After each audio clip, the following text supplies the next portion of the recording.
दाल मखनी, पनीर भुर्जी,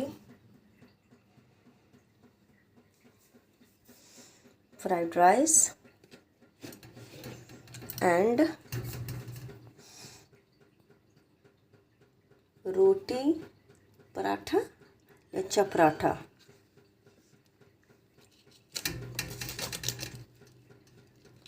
लच्छा पराठा।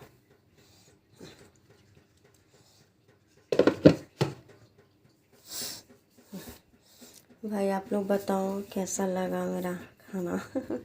बस ऐसे ही बैठे बैठे कुछ भी बना लिए।